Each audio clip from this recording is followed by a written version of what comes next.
ഈ cancer screening എന്ന് പറയുമ്പോൾ അതിൽ ഒരു ട്രിപ്പിൾ എ, ഒന്ന് അവയർനെസ്, 2 അവൈലബിലിറ്റി, 3 അഫോർഡബിലിറ്റി. അതായത് ഈ ക്യാൻസർ വന്നിട്ടുണ്ടോ എന്ന് അറിയാനുള്ള ടെസ്റ്റുകൾ, ക്യാൻസറിൻ്റെ ലക്ഷണങ്ങൾ കാണിക്കുന്നതിന് മുമ്പേ ക്യാൻസർ ഉണ്ടോ എന്ന് അറിയാനുള്ള ടെസ്റ്റുകൾ, അതാണ് ക്യാൻസർ സ്ക്രീനിങ്. അവയർനെസ് ആണ് ഏറ്റവും ഇമ്പോർട്ടൻറ്റ്. അതായത് ഇങ്ങനെ ക്യാൻസർ എന്ന് പറഞ്ഞ അസുഖമുണ്ട്, അതിനൊരുപാട് ലക്ഷണങ്ങളുണ്ട്. പക്ഷേ ലക്ഷണങ്ങൾ കാണുന്നതിന് മുമ്പേ ക്യാൻസർ നമുക്ക് വന്നിട്ടുണ്ടാകാം.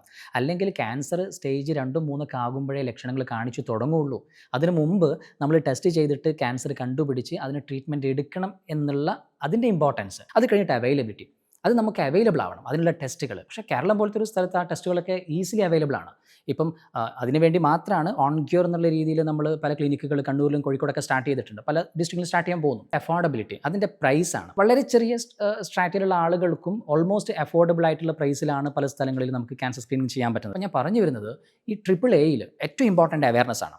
അപ്പോൾ ഈ ക്യാൻസർ സ്ക്രീനിങ്ങിൻ്റെ ഇമ്പോർട്ടൻസ് മനസ്സിലാക്കുക എന്നുള്ളതാണ് അതിൻ്റെ അവയർനെസ്. അപ്പം അതാണ് ഏറ്റവും ഇമ്പോർട്ടൻറ്റ്. അപ്പം അങ്ങനെ ക്യാൻസർ സ്ക്രീനിങ്ങിനെ പറ്റി നമ്മൾ പറഞ്ഞുകൊണ്ടിരിക്കുന്നതിൻ്റെ പിന്നിൽ ഉദ്ദേശം അതാണ്. ആളുകളത് അവെയർ ആവണം. അപ്പോഴേ അതിന് അഫോർഡബിൾ ആയാലും അവൈലബിൾ ആയാലും ആളുകൾ ചെയ്യുള്ളൂ. അപ്പം അങ്ങനെ ഒരുപാട് മാറ്റം ഉണ്ടാക്കുന്നുണ്ട്. ഇപ്പം ഞാൻ പറയുന്നത് മാത്രമല്ല, ഒരുപാട് ഓങ്കോളജിസ്റ്റ് ഇതിനെപ്പറ്റി പറയുന്നത് കൊണ്ട് തന്നെ ആ ക്യാൻസർ സ്ക്രീനിങ് ചെയ്യുന്ന ഒരു പോപ്പുലേഷനിൽ നല്ല ഇൻക്രീസ് വന്നിട്ടുണ്ട്. അതിൻ്റെ എല്ലാ ബെനിഫിറ്റ്സും അവർക്കത് കിട്ടുന്നുമുണ്ട്.